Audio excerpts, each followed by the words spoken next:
Oh, there we go. All right.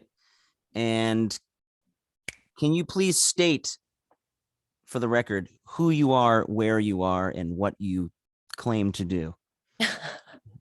My name is Madi Diaz. I am currently in Nashville, Tennessee, and I'm a singer, songwriter, music player. Your new record, History of a Feeling, is about to drop. Let's just say that it's appeared in the universe as we talk to you. Love it. Otherwise, I think it would be illegal. But I finally got to listen to them the last few nights, and man, very moving, very searing. Thank you. It's a tough listen, I think, for folks who've gone through breakups, who've gone through upheavals in their relationships that go beyond just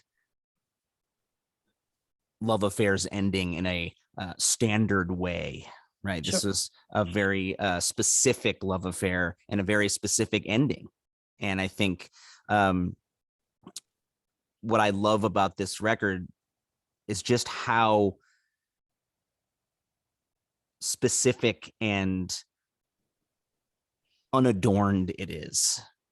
In that, I think that folks who are going through a tough time, who are processing stuff, a lot of times no one wants to tell us what it really feels like or how angry we are or how devastated we are in the moment, how angry we are in the moment. We just want to say, hey, it's going to get better. Time is the great healer. And sometimes time is also like a scab that keeps ripping off.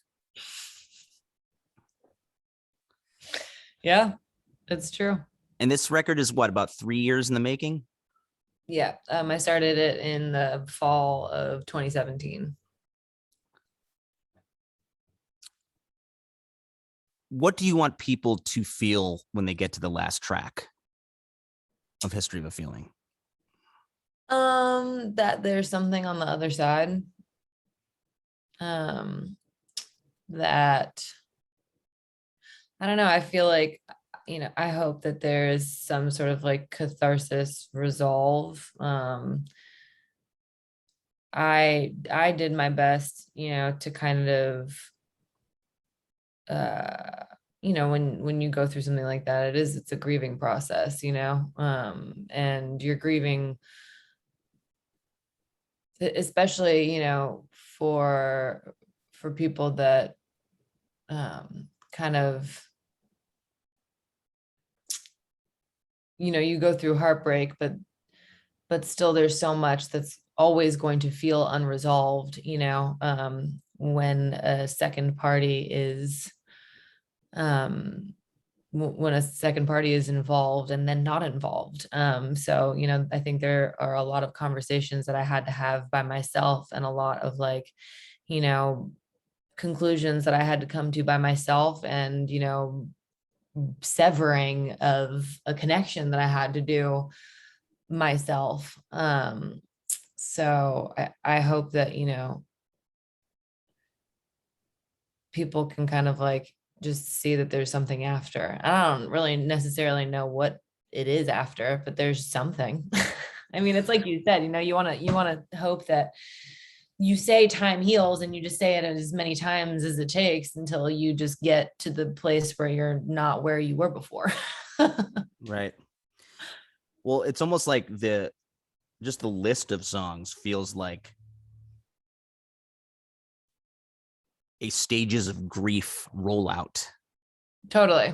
Like you have the opening track, which is only a minute and a half or so, but it's this punch in the gut of rage, right? And then you have, you're crying in public, and then you're full of resentment, and then you're starting to like process it. Right. And we're processing it with you. Yeah. In real time. And I sort of laid on my rug last night, and I was so like in it that my wife was like talking to me above, and I like wasn't registering anything she was saying. And I was just like dropped back into a previous relationship that I was in that was very toxic, that Mm, ended with so many layers of bottom, right? yeah. That the bottom kept getting revealed Isn't underneath the that bottom. isn't that the worst part is that you think that you've reached the bottom and you look at your person and you're like, this has got to be the bottom, right? And they're going like, yeah. And then the fucking bottom drops out again. And then you're, another 20 feet from where you were on the bottom. Sorry, continue. And that rage, like you say in that opening track, it's always behind like your heart in a way. Like, and you want to forgive this person. You want to forgive yourself for giving this person so many chances or so many abilities to make it work, right? Sure. Yeah. And the rage often is at yourself, 100%. you know. Absolutely. Well, and I think the thing is that like, for all intents and purposes, I have forgiven and I do forgive. And the problem is that, the majority of this record, was me grieving, having lost so many parts of myself and having to like search for them, for parts of myself that used to be just within reach, and just these like easy, effortless ways that I, had been that I kind of needed to really dig at and search for again. It's funny, like after moving back to Nashville, a friend of mine came to visit me and he was just like, man, you're back. And I was like, oh, I really hate to hear that I ever left. You know what I mean? Like, that kind of sucks a little bit, but it's just kind of part of the thing, I guess. We have that line that you want the rage to erase everything, right? It's almost like a boxer with a glove just wanting to bludgeon this force out of their life, Yeah. just erase it. But that's Yeah. not how it works, right? And then when it trickles down months, years later, you have a song like Resentment, right? It's like the aftermath of the rage. Yes. you know you actually wrote that song a few years ago and then Kesha recorded it, right? That's right. Yeah. I wrote Resentment with my friend Stephen Rabel, and Rabel and Kesha are super tight. And I feel like we all kind of, like songwritery people will kind of like get real psyched on a song or an idea, and we'll kind of like trade it with our friends every once in a while, or like I'll ask somebody to send me something that I'm obsessed with that they showed me because it just is mind blowing. But he showed Kesha Resentment and she was just like, man, I want that. Well, she's gone through her own crazy music industry nightmare. Dude, exactly. Well, and that's like kind of the beauty of all of it. It's like, you think that you're going through these like super isolating, profound island moments, and it's really just kind of one greater story thing that we've all kind of like shared. We've all kind of shared, pretty intense heartache like that. And you were out here in LA. I'm in LA right now, but you were here for many years. What made you move back to Nashville? Just the community of songwriters and friends? And Yeah, I think a lot of things. I think like, Nashville had always been so good to me, and I've always kind of gone back and forth working and singing on records and playing for people and playing with people and writing and all of that. And I just like, you know, I think I really needed to be coddled in a way that LA just never, I never really found my nurturing my nurturing earth mother like I did in yeah, Nashville. I just feel like I don't know what it is about Nashville. It just is like I don't know if it's like the humidity that makes you so grounded because you're just like sweaty and weighed down and closer to the earth or what, but I just feel like my feet are on the ground here. I love LA because I feel like I'm in the fucking sky, and I'm just 2 inches off the ground everywhere I go and I'm having a great time, but I can never really catch my breath there. what part of town did you live in when you were here? I lived in Silver Lake, pretty much for I think like 5 years, and then I lived in Sunland Valley for a year. in Tahunga. Wear your sunscreen. Yeah, big time. That was the funny thing when I first moved to LA. I was just like, God, I'm like thirsty all the time. And I am just so like, it didn't matter. Like, if you walk anywhere in LA, whether you start walking in a city point or whether you go for a hike in the mountains, like, please, like, you have to take sunscreen and water with you, or you'll just be 6 miles from everything and so confused and dehydrated. Like, it just happens. Well, the difference in temperature between like where I am in Santa Monica right now Oh my God. and 15 minutes over the hill, Oh my God. 30 degrees Insane. in one Insane. drive. Insane. I do. I mean, I love the left coast. I do. It's the best. And like, it just is home here. I don't know. I couldn't get away from it. And it was a really, really good thing to come back to. I'm lucky. You grew up in Lancaster, Yep. Pennsylvania, Pennsylvania. not to be confused with Lancaster, California. It's so true. I've been corrected many times since I have a lot of family from Pennsylvania, but Really? You're kidding at Lancaster. Lancaster. Did you hang out with any Amish people? That's, I feel like I get that question a fair bit also because I was raised Quaker, which people confuse with Mennonites and Amish and the Quaker Oats person. And we used to live down the street from a bunch of Amish families, and sometimes we would take them to shoe our horses. But I was never really invited to any parties because I'm an outsider. So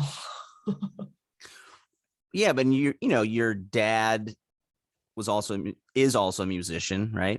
true. And so you were surrounded by music, but you had, I think, an interesting cultural upbringing. I feel like, with your mom and dad being from very different places. For sure. Yeah. Um, do you feel like being around your dad, even being in like a Zappa cover band, did it filter into you as a very young person that it was giving you permission to be in music? 100%. I mean, and to clarify, my parents are, my mom is Peruvian and my dad is Danish, but they were both born in New York. So they kind of spoke the same abrasive, aggressive, like pretty sharp, quick, like, Yeah. I fucking love you, dude, kind of, Yeah. language. So I feel like, in that sense, I feel like they crossed over for a good while. But absolutely, yeah, the Zappa thing definitely. I mean, I also was myself in like a high school Zappa, cover ensemble of sorts. And I cannot listen to that music anymore without just kind of like, I mean, I know every word and every lick by heart. Like, I can just, you know what I mean? And it just is right there. It's like part of it's like the ABCs. I think if my dad is listening to this right now, he's going to be very jealous since of all the music that he tried to get me into, Frank Zappa is like the one line that I would not cross. I was like, I can't do this, man. Maybe Talking Heads. I know you're into that.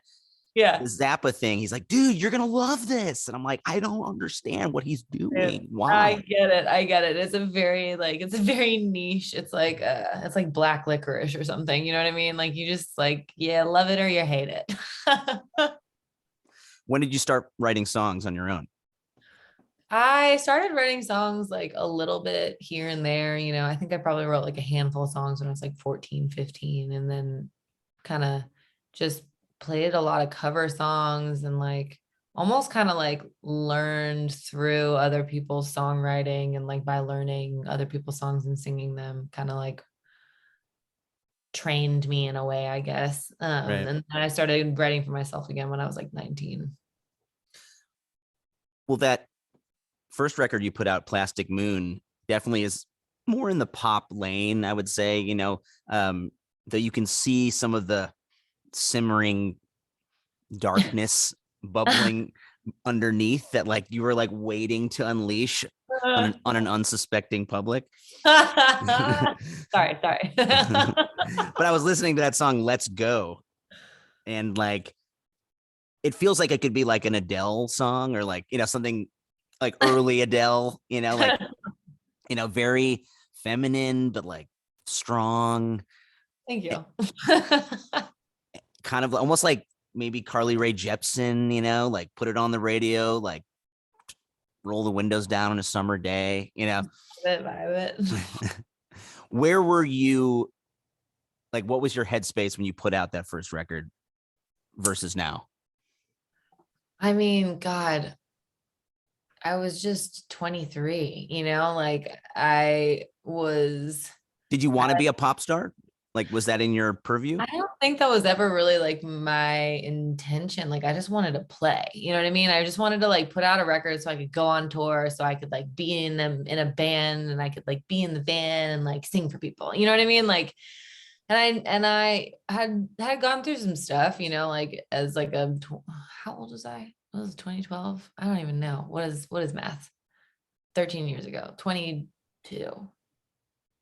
That sounds right.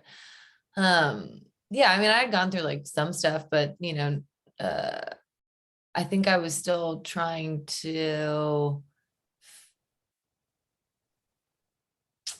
maybe I was like,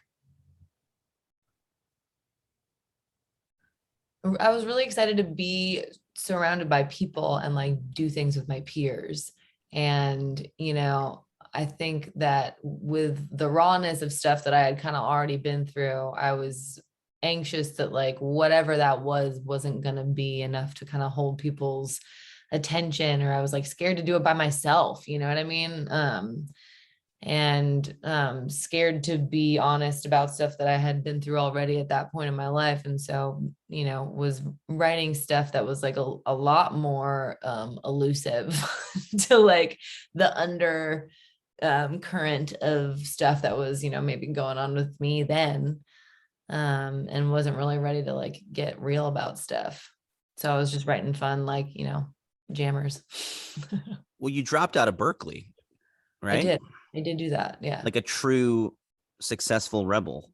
Yeah, that was easy. That was like one of the that was like one of Like the all successful people, you're just a college dropout, I just I have a couple friends that like would make fun of me for, like, my mom pulled me out of elementary school in second grade, and then I like went to middle school for like a year, and then like I was homeschooled for forever, and I went back for like my junior year of high school, but I didn't graduate high school because I was like, this is weird and dumb, and like I'll just like take a couple community college classes and like go wait tables at this pizza place, and then I ended up at Berkeley, but I didn't graduate Berkeley either. So I don't know. It's always kind of been like a grab bag, but that's honestly like how my mom raised. My mom was is an educator. She teaches kindergarten, and she kind of was just like a follow your heart, like what are you passionate about, like let's learn about that mentality, which just kind of worked out. Right.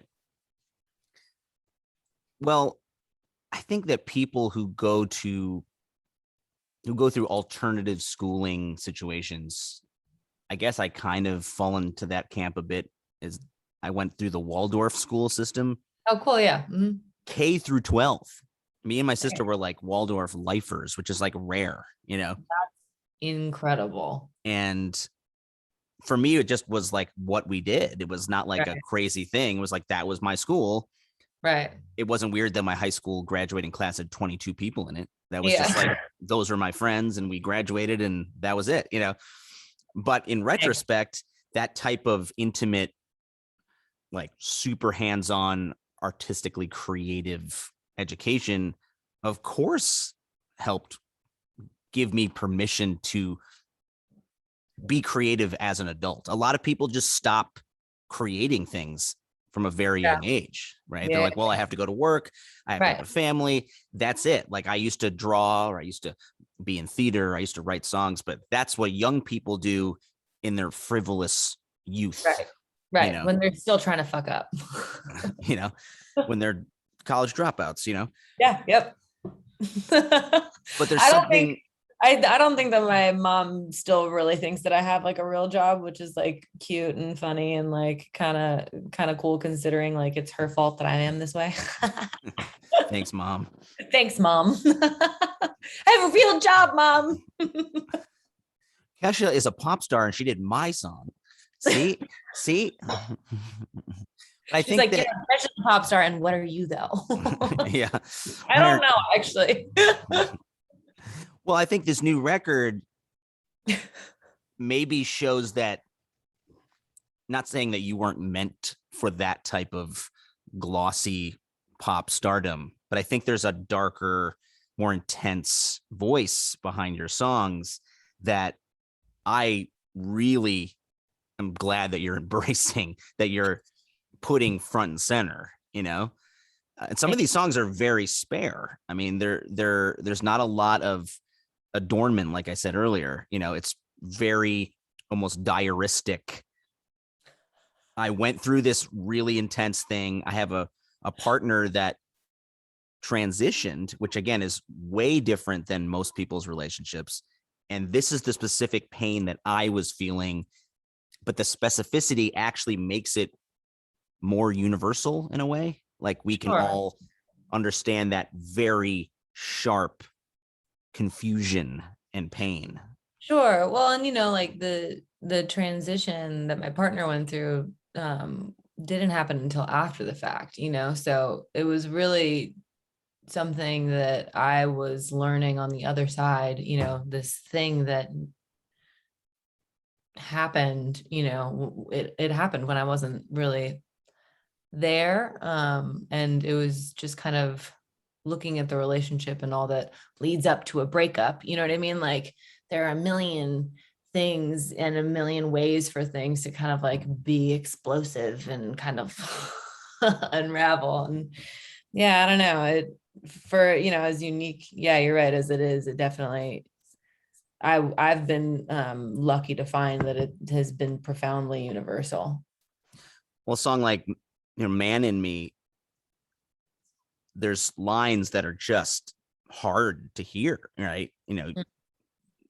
I'm not proud of kicking in your bathroom door, screaming at you that I don't know you anymore. But I think a lot of people have been in that moment where everything is turning upside down in a relationship, where this Yeah. person that is your entire world is disappearing in front of you Right. and you Yeah. don't It's know why. moving out of your orbit and you're just kind of like trying to pull them back. And there's just no way. You've already, it's like, you know, magnets. You've kind of just already decided to kind of like switch the polarity and you're just gone. But when you say a line like, when I started saying it out loud and I couldn't take it back, do you feel like when you hear that song, when you have to now sing that song in public, is it painful to re-experience each time, or is it cathartic? Sometimes it is. I mean, I think it changes from time to time, and that's like the thing about songs. And I think like I'm glad that there's a lot of time and space, between all of this stuff. It's kind of like some sort of weird miracle of the universe that it's taken 4 years to get this record out, because when I first got back to town, I couldn't talk. It was really, hard for me to not lead with what I was going through when I walked into any room, and you have to be really careful to not let one story define you, like this thing that happened and this one relationship in my life isn't like a definitive thing, but I learned a lot. Yeah. And it's like, when you look at the record, it's really 15% of the record is focused on, what was happening in me, after in the aftermath of the relationship, in the early aftermath of the relationship. And then the rest of that is just kind of like, well, shit, okay, it's just me. And like, how do I do this? And like creating those conversations that you have between two people, but the other person isn't there. So you're playing both parts and you're talking about resentment and you're talking about forever. And you're just having these imaginary, movie conversations in your bedroom and then with your friends, and everybody's playing, a part and trying to get into this life and this universe and trying to create some sort of resolve and explanation. If we keep going down the stages of grief of stages of processing, I feel like Think of Me is the like spiraling out of control song. Like it's almost like this obsessive late Totally. night, like doom scroll through your ex's feed, Doom scroll. Yes. and you have this, it's like a Uh, chant, like, I want you to think of me, think of me, think oh of me, yeah. think of me. Oh yeah. So It's like a I'm tick. willing. Yes. I'm like willing. I'm trying to like ESP, like connect like through the psychic airwaves with this person and just be like, when it's that thing of like, can you feel me when I'm thinking of you? Can I feel you when you're thinking of me? And I hope you think of me. I hope you think of me all the time. I hope you're just like dying over. Well, there's that, I think a premium like thing you can pay for it on Tinder now, I've been told, Oh no. where you can see who is like looking at you and how long they No. are checking you out for or something. No. Just a little bit extra. Why? Why does that exist? It's like, do you remember when on Instagram it used to tell you like when the person was last online? Yeah, yeah. Why was that? That used to like completely like my world would crumble. And then I'd have to delete the thing for like a week because I was just like, I'm clearly insane. Like this needs to stop. Why does that make me crazy? Or it's like your text was seen, but they never responded. They saw it, Right. Right. but they never responded. You're not supposed to know these things. Like when you walk out the door and you just go into the world, you're just supposed to be gone. Like, I'm not supposed to have any sort of like tether with these people, but you just like now we just do, and it's awful. And I'm constantly trying to figure out like different ways to be like put up some sort of like, where's my shields? We're basically the same age, in our mid 30s, and I think we're the last generation that grew up without the internet constantly obliterating our senses, Yeah. into teenage years, when it started to have the, maybe. T9 though, like the flip phone, you know what I mean? Like, let's just go back. I mean, I love losing my phone. It's my favorite thing on the planet. I used to do it like for days at a time. And now like it's like the second that you lose the iPhone, you're like on the way to the Apple store. You're just like, I gotta figure it out now. Yeah, your manager's like, don't ever lose your phone ever again. How dare you? Like grafting it to my face. I had one of those pagers that had like a ticker thing that my mom could like call up, and like they would type a message across. It would like read I, it, I love that. and I then used to, I would call from the payphone at the L in Chicago, like on the train. I'd be like, okay, I'll pick up those groceries. See that's you soon. That's really cute. I used to not understand because my dad had a beeper, I used to not understand how beepers would work. And so I would do that. I would like call his beeper and then I would try and spell things on the phone. And then he would just know that it was me and he'd call back and be like, what the fuck are you talking about? Yeah. Stop paging me. What do you want? Do you remember what your first AOL scream name was? um, my mom helped me make it. Then it was Namaste Baby 514. You were very ahead of the curve in yoga lingo in Pennsylvania. That's my mom. My mom was like so already like listening to the Pema Chodron stuff and like, doing like the self-care and like doing the hippie yoga, listening to like kind of like, poppy funk music. Like she's ahead of all of us. She just knows what's up. I feel like your mom and my mom should hang out. Dude. I always joke that my mom is so unhip that she's actually more hip than most people. Like she wears these fanny packs from like the 80s and Yep. like from like resale shops. They're like falling apart, and these like teenagers Yep. come up to her and they're like, where'd you get that? That's so rad. Oh my God. And she's like, oh, I bought this at TJ Maxx in like 1989. I don't know. God. Like we used to go to Really like thrift hear that. stores. We used to go to thrift stores and like resale shops, and I was like kind of embarrassed by it. I was like, why are we Totally. getting Me weird too. used clothes? Totally. Me too. I did the same thing. She taught me all of that stuff. And like, yeah, I was the same way. I was like, God, I just really would love to like buy a pair of shoes that like someone else hasn't worn before. Yeah. Be cool.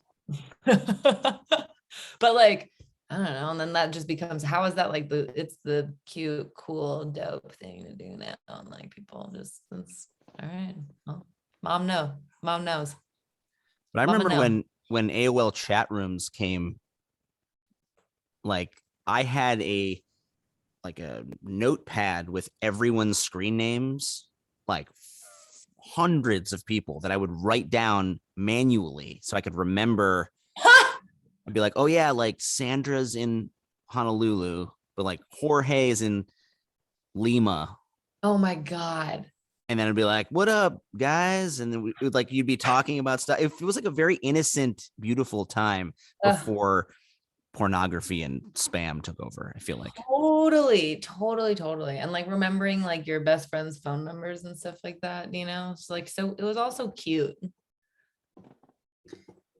When did you feel like you wanted to be like a full-time musician songwriter? Was there like a moment where you're like, I have to do this right now? There was never like it just kind of happened. Like I went to college because I heard that was like the thing that you were supposed to do after you go to high school, even though I didn't really finish high school. And from then it just kind of, I really lucked out, well, in a sense, I lucked out in that I signed a lot of really bad deals when I was young, but still over 18. Nope, that's bad too. Never mind. Get a lawyer, folks.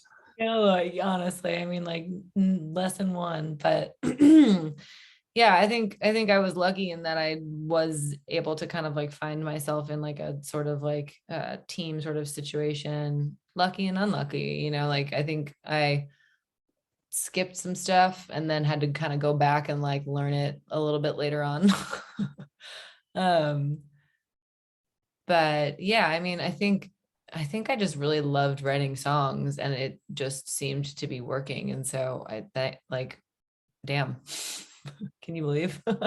Was there a particularly bad live show where you started to question why you were really doing this? Because we all Oh, have that one show that still sticks in our minds. are you kidding? Like one show or like an entire 10 shows. tour? Yeah, man. Like there was this one tour that I went on with this band that became Wild Cub, and we were touring across America. I think there were like, it was like 12 dudes in a van and me and a Ooh, trailer, a 15 pass van where like the sliding door like didn't work either. So we like all had to climb out the passenger side doors in the front or the door in the back because we had like seems wired it safe. shut. It was, yeah, exactly. And we were just like going from show to show and it would just be like 20 poor people in like Arizona. You know what I mean? These like poor sweet souls that like would show up to these like crap venues, like basement venues with like one ceiling fan with no AC, like in the dead of summer. And we're just playing these shows, like playing our hearts out. And I'm just like, God, for what? Like, we're not making any money, nothing. And we're like staying at weird motels between like a Waffle House and a strip club, like straight up. Like, it was just weirdness. It was so, and like just driving across these like desolate landscapes. But it was also like, in your early 20s and mid 20s, you're just like, your back doesn't hurt yet. And so you're kind of like, you are questioning things, but like the physical repercussions like haven't really hit you yet. Yeah, you got to do it then. You got to do it then. I think a lot of us after this pandemic, especially, are realizing that that type of grinding is really not going to be possible anymore, or it's like not really worth it because it's like, A, it's not safe right now, like physically, it's Right. like if we're going to go to a small group of clubs indoors in parts of the country that don't want to get vaccinated, it's like, I don't think we're going to do that right now. Like we're going to like Right. not Right. do that. No, totally. Well, and like, I mean, you're just right. It's just like, I mean, used to be gone for months at a time and would, go from like van to van or van to bus or van to sprinter or sprinter to bus. You know what I mean? Like it just was kind of a constant, didn't really know when I was going to be home, this grind. And like, yeah, you're completely right. I mean, besides the fact that that wasn't even really sustainable to the point where like I didn't really know whether I was going to have a career or not, a few years ago. Um, besides that, like it's just not physically like for who, for what, like this is life. If we can't make this somewhat pleasant, like, or come on. When did you start writing songs for other people? And is that a different mindset, a different songwriting hat than writing for yourself? I think it is and it isn't. I think, when I'm writing for other people, I definitely like want to check in with them because I do think that like my language can sometimes be like different, or like I'll say something that's more abrasive than, like maybe a country artist would, or like just kind of use more blunt, like a more blunt way of saying things.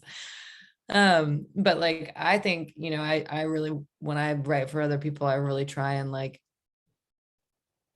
just write something that I would die to sing, um, because then too, like when you finish the song and the artist hates you and hates it and never wants to talk to you again, just kidding. But you might happen upon a song that you might want to use anyway for yourself, and that just kind of, a good song is a good song. um Is there a tune that you're particularly proud of that someone else recorded? I mean, resentment's definitely up there. I couldn't be happier with that particular. I mean, that's just so bizarre. I'm also like such a diehard Kesha fan. I've been diehard Kesha fan for like over a decade. Like she was like, my girlfriends and my party pump up music for like ever. So the fact that she wanted to sing like a sad bastard song of mine was just really very confusing, and what an honor. You know what I Yeah. mean? Oh yeah. Was there someone that recorded a song of yours that you never expected to like pay attention as someone like you? Um, I think I'm probably still I'm still a little green in the cuts area. There is a song coming out at some point, I hope before the end of the summer, by this band, and I probably really shouldn't talk about it until they decided to do it. They're very like elusive with their stuff, but I definitely never expected to have like a country cut, and it is a country cut. Well, you are in Nashville. I am in Nashville. It's true. So I got to do Nashville. Oh, there's our dog. Dog. Get Um, him. the well, if you go back again to a song like Ashes off of that Phantom record, very atmospheric, very dark, but like very pop forward. Um, there's like a different persona, I feel like, in that record of this sort of, again, mysterious uh pop siren that, would be on, like an American Idol in like a fog cloud, like it's just very moody. It's very like specific, right? Yeah. Like, what was that record like recording? How did you feel like that record came to be? It's funny, like I'm so grateful that like some people have like found that song and resonated with that song. It's strange to me. I feel like, um again, I was, in at a point in my life where like I had experienced a pretty intense breakup, and this guy kind of just like completely disappeared, like just actually, like after 2 years, just like literally disappeared. It was the weirdest thing that, or one of the weirder things that I had experienced. And like I I didn't like, I still wasn't ready to like just directly talk about it. I was like trying to like poetically talk myself through something, as opposed to just like kind of getting real with the fact that this guy kind of just like dipped. Yeah. That I was really trying to like lullaby like a phoenix rising from the ashes situation, which, I think was listening to a lot of Kate Bush at the time, still do listen to a lot of Kate Bush. And Kate Bush is Kate Bush, and I'm not. Yeah, but I think the sort of, again, that air of mystery and sort of big emotional output, I think is super present on that record, especially that song. Yeah. When Kate Bush is talking about the end of a relationship, it is like a Shakespearean, journey that we're going to go on, not It's just like a true. dude who stopped calling. It's It's like true. way bigger than that. It's like multiple acts and lifetimes. It's really true. It has societal implications. It's true. What a G. What was it like working with Andrew Sarlo on this new record? Sarlo is awesome. He's just, I don't know, he's really just so fantastically good at what he does. And like, I don't know, it really just felt like he made it seem so obvious, and it was very cathartic, that process, because he was just like, yeah, I mean, we're just recording you being you exactly how you are with these songs. And I was like, oh right, yeah, it is that easy. It wasn't this kind of like, creating, a thing that sounds like this, and I want like this element, and like you sound like you can be roaring from the, you're just like, yeah, we just put a microphone in front of your face because these songs are your songs and you're singing your story. And I was like, word, yeah, yeah, that's what I want. Yeah, I want it. That's good. How did a song like Forever come to be? Forever, I actually started recording that song in like 2 hours south of New Orleans by myself. I have a friend that engineers and produces at a studio down there, and he was just like, man, I can just tell that like you want to start, unraveling and just kind of getting your hands into these songs, and if you want to come hang out down there for like a couple of days, like let's just see what we can do. And so I went down there. I had no idea where I was going. I didn't even look up the studio. And drove 10 hours in like a rental car with like my crap, and got there, and it was just this like massive, like in this huge barn, and this just like beautiful gear. And like, I was so set up. I had like a really beautiful little like, bedroom situation that was like apart from it was just this complex. It was so bizarre, and definitely 100% haunted, like without a doubt. Yeah. It's called Dockside Studios. Did you see any ghosts while you were recording? I didn't see any ghosts while I was recording, but like literally I could not walk around that place alone at night. Like it was like I couldn't even, like I hardly felt like I could get out of my chair to get up and cross the room after I was done like putting a part down. You know what I mean? It was just the Yeah. weirdest. And it was such a great, like, what a beautiful experience. And like he set up all these great mics, and we just kind of started to attack it. So I was really happy with like my vocal sound and like my passes and my guitars that I had gotten down there. So I also recorded Man and Me top to bottom down there, and played the pianos myself and the guitars and did the vocals. And I was also really happy with that song. So those were the two songs that like I basically started by myself, that I then took to LA, and then we finished those, and then the record. Which studio did you do the record with Andrew in LA? I can't remember what it's called. It was some weird downtown LA studio. It was like a kind of like privately owned, in like just guy that had like so much gear, and one of those LA guys that you're just like, how do you have all of this Yeah. stuff, where does money come from? Like, if like, I just don't understand. It was bizarre, the amount of gear, like just hundreds of thousands of dollars worth of gear, this place. And like big tall windows, like big open space. And he is a really big fan of Andrew Sarlo and like all of Andrew's work with Big Thief, and was just like, please come and use my studio. Please record anything in my studio. And he was like, all right. And I was like, okay. Wonder where that was.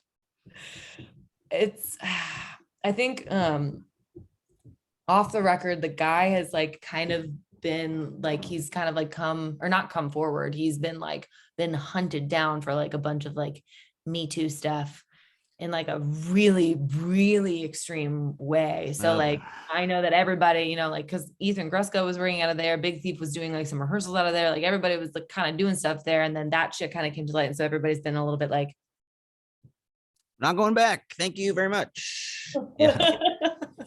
sorry about that. Yeah. But that line in Forever,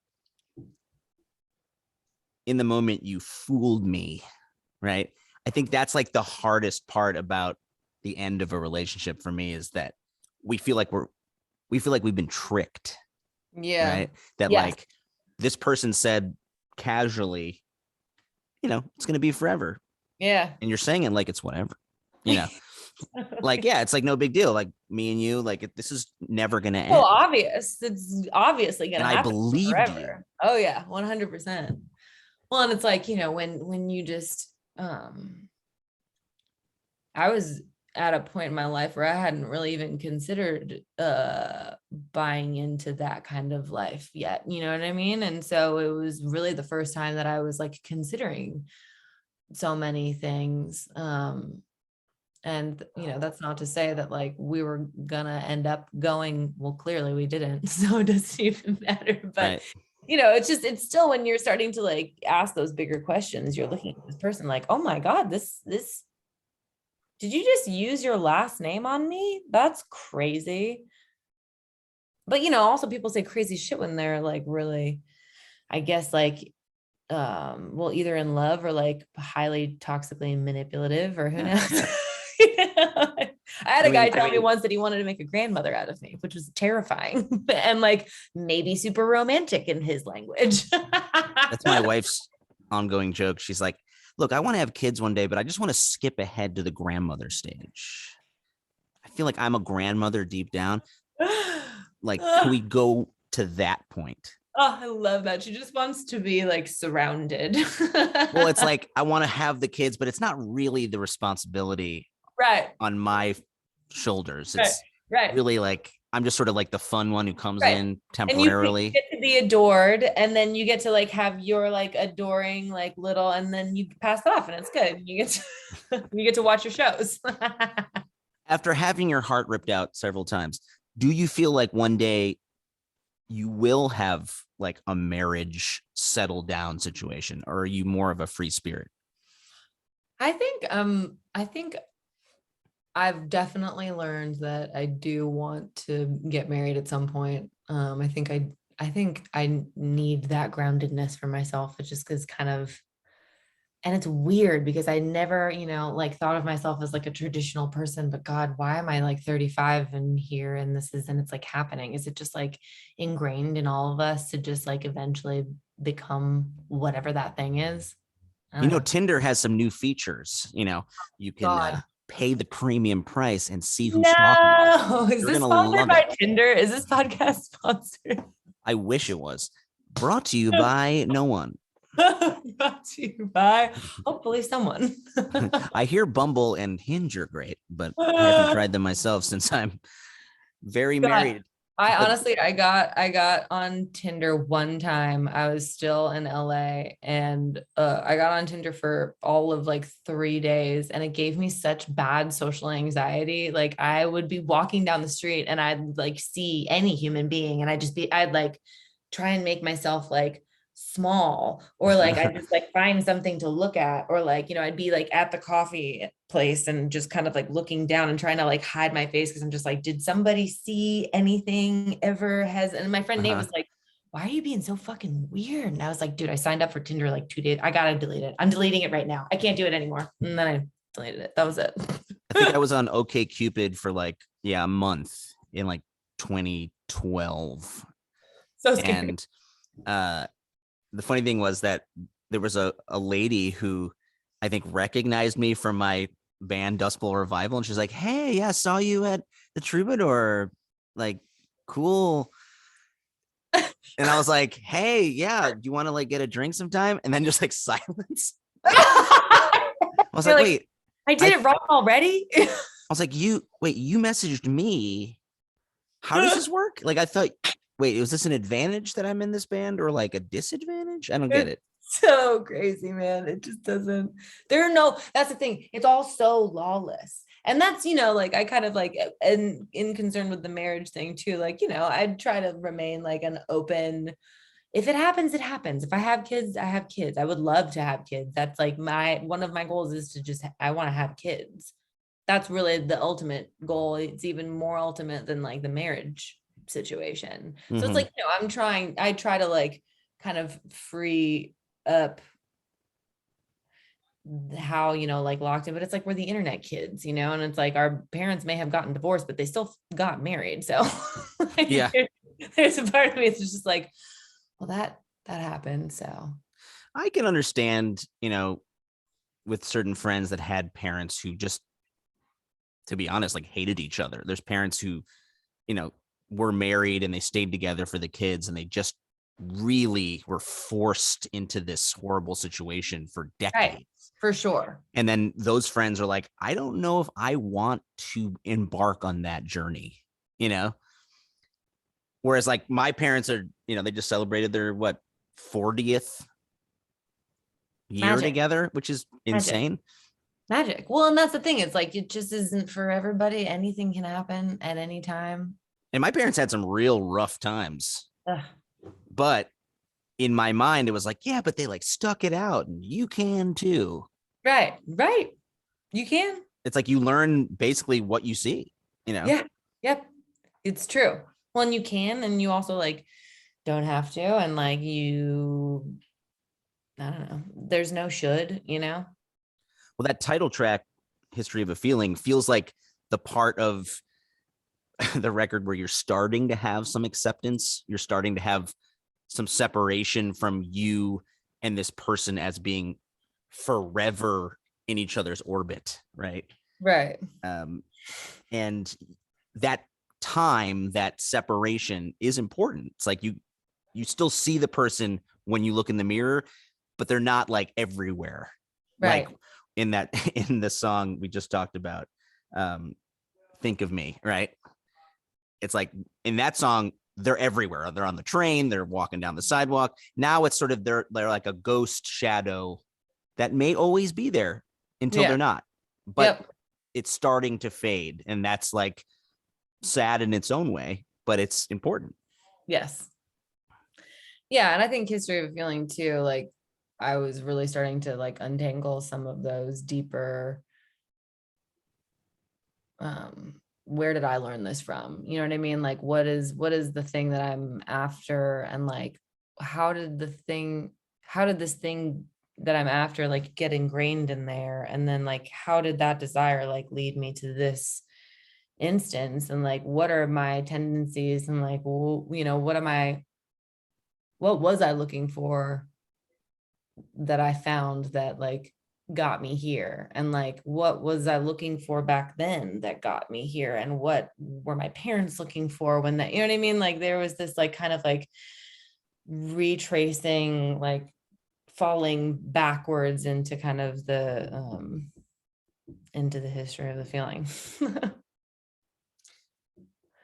You're going to be going on some pretty cool tours coming up with some of my favorite artists.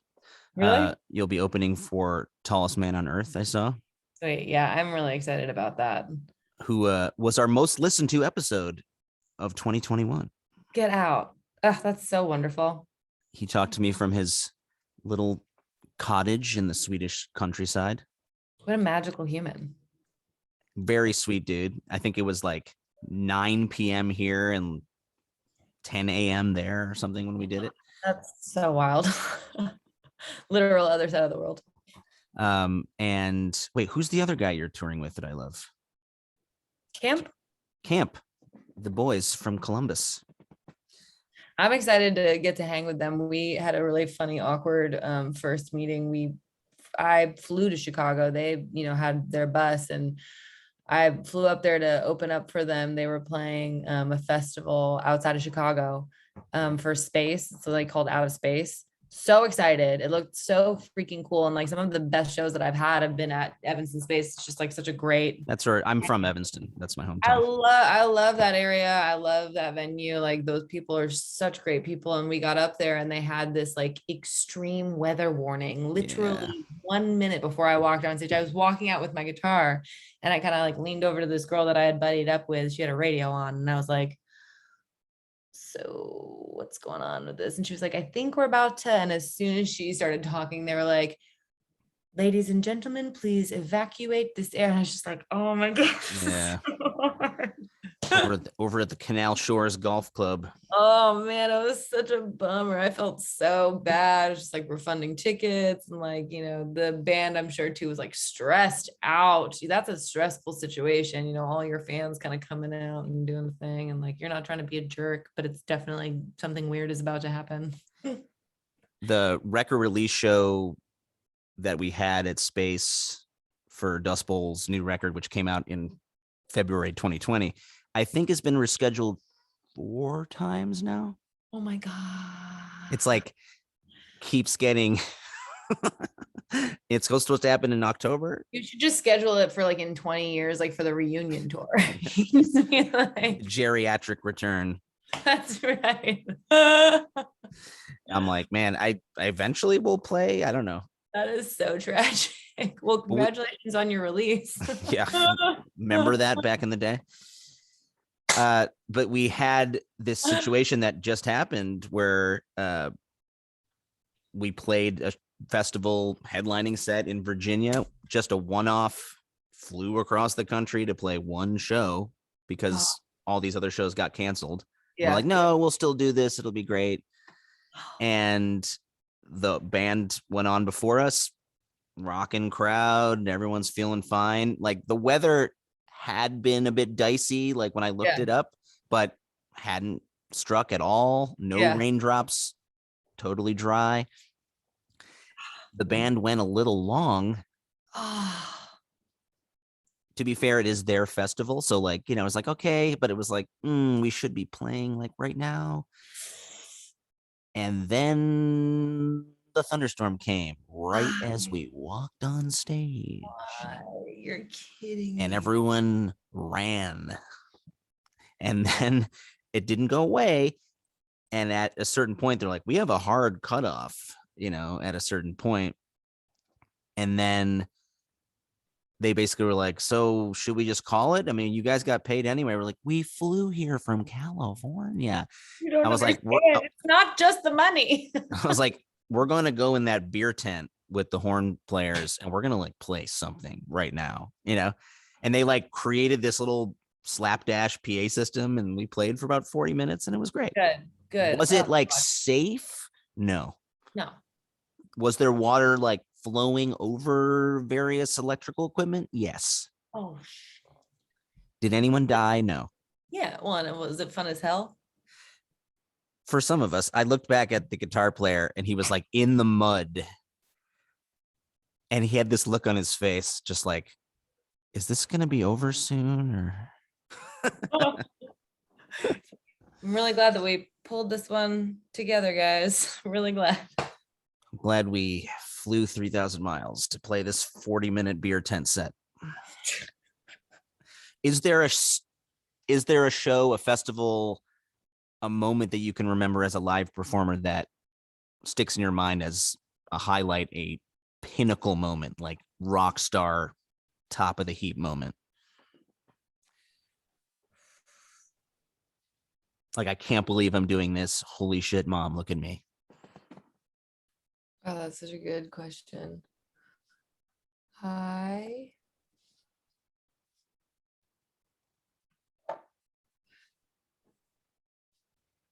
I'm trying to remember.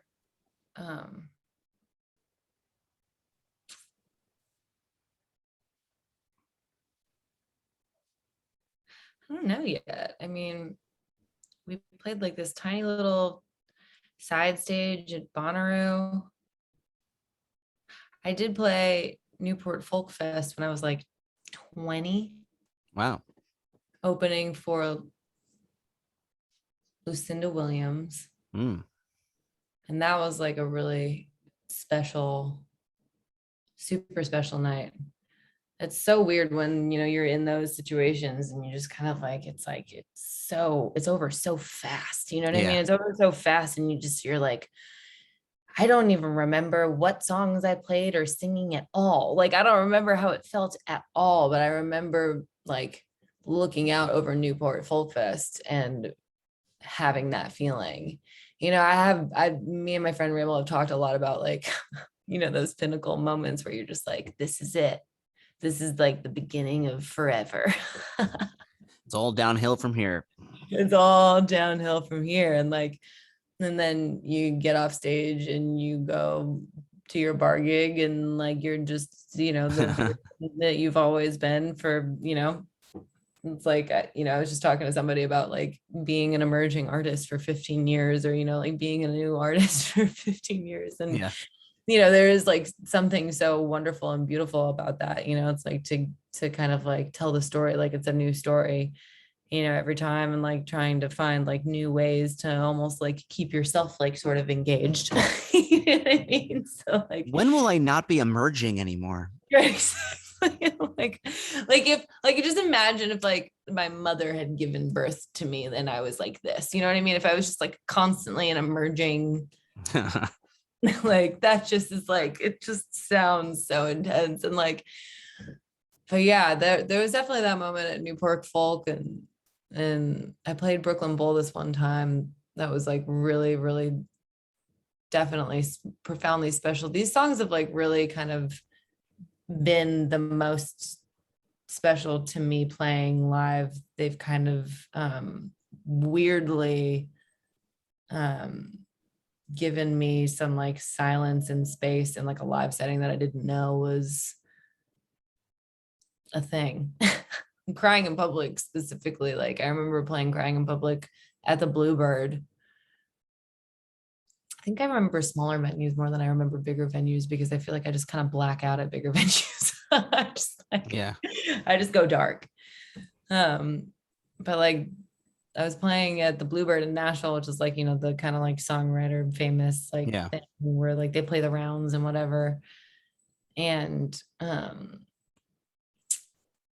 I was sitting with one of my really close friends and then these two kind of huge songwriters that, just like they introduced every song with like, oh, sitting with Garth Brooks on his porch and we're blah, blah, blah. And then next thing you know, he cut this song. And I'm just like, my name is Maddie. I wrote this song that I'm about to play you.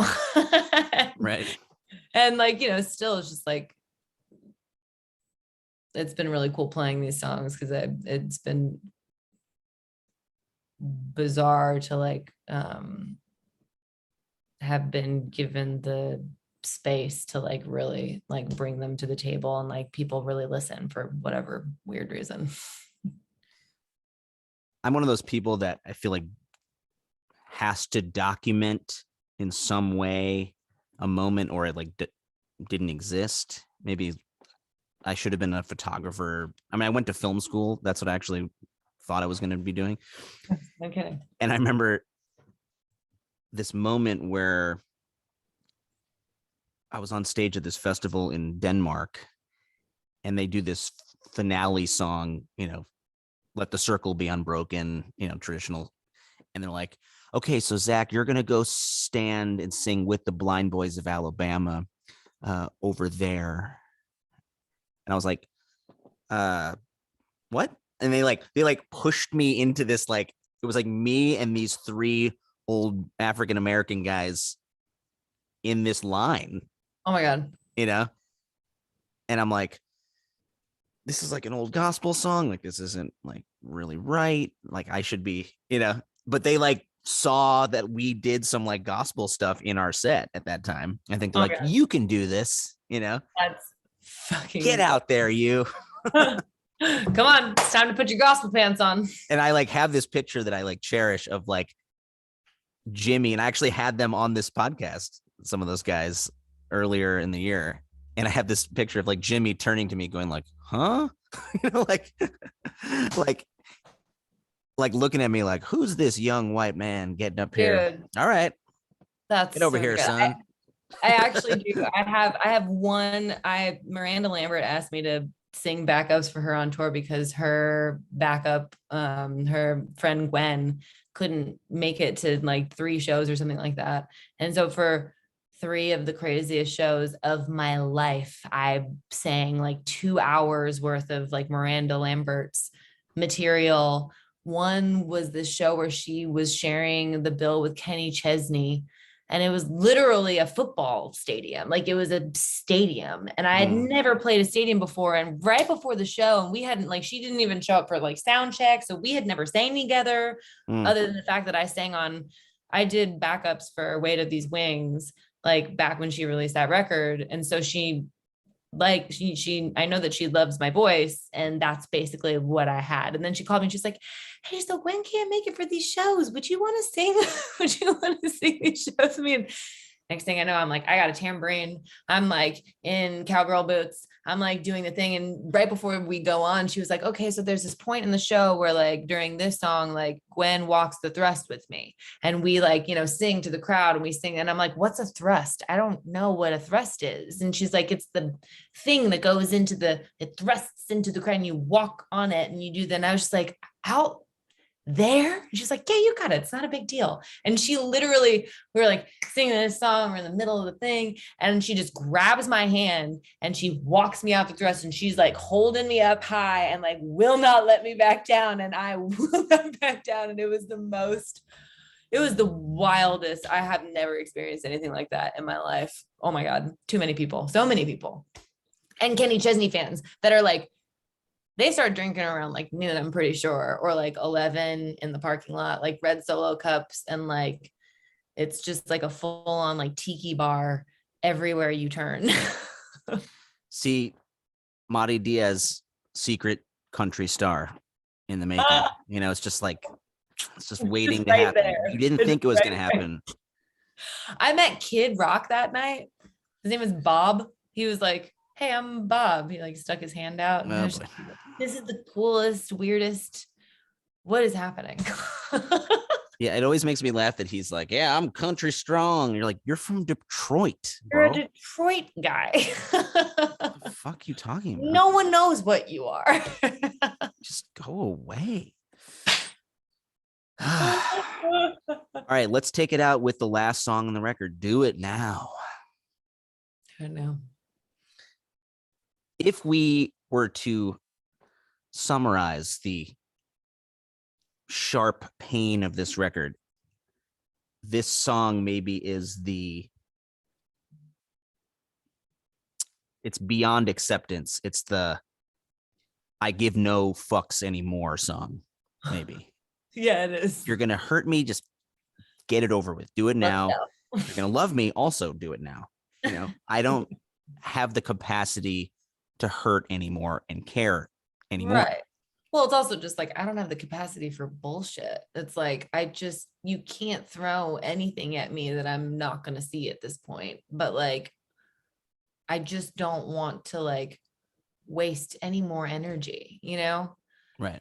And like, it really was supposed to be and is supposed to be kind of like, just kind of like New Person Old Place is this sort of projection of like, okay, so like if I wasn't super sad anymore, like what would that feel like? Or like, if I wasn't super like in grief or hurting over this thing or feeling fucked up over whatever, like what does that feel like? And like that's what New Person Old Place was. And Do It Now is like, how am I gonna, I can see myself loving someone again. I can see myself loving myself again. And like, I really would love to just like avoid all of the fuckery at any cost. So Yeah. if you're gonna love me, do it now, And if you're not, just get out. I don't have like, just go. It's fine. But just like, please go now, right now. Well, I'm glad that you created this record. I'm glad that you had the courage to say some of the things that many people would shy away from on this record. Because again, I think the frightening specificity is really powerful. And I was deeply moved. Thank you. Thank you. I mean, it's just what happened. Well, sometimes you got to say what really happened, and we're What afraid to happened? say that. That's true. Well, Thank you. I hope I can see you on some of these trips. I'm really bummed that the Wiltern show in LA, I'm going to be on the road, but Oh, I'm dang. sure That's you'll too swing bad. by our tiny Yeah, little metropolis very soon. for sure. The tiny metropolis that is Los Angeles. Yeah. Yeah. I'll stop by. I'll swing through. Yeah. You should play McCabe's guitar shop down the street. You think I you'd do love enjoy. McCabe. I do love McCabe's. We've talked about doing like a little thing at McCabe's because I love that spot. It's so special.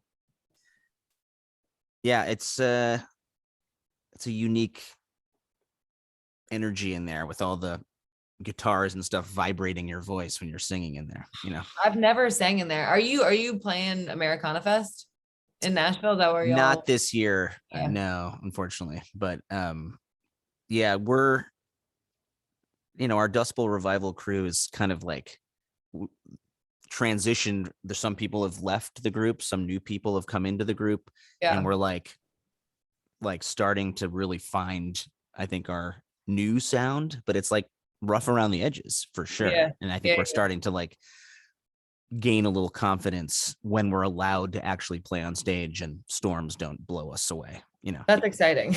you know. I swear, man, like that whole experience, I was just like, man, if it's not COVID, it's gonna be some sort of heat tornado or lightning thing We were or actually supposed to play in Nashville like today, you're kidding me. and we canceled some of those shows because of Delta and because a festival that would have actually paid for some of those shows canceled. So Jesus. Well, fingers crossed that we will have some sort of a job for the rest of the year. we'll cross paths somewhere.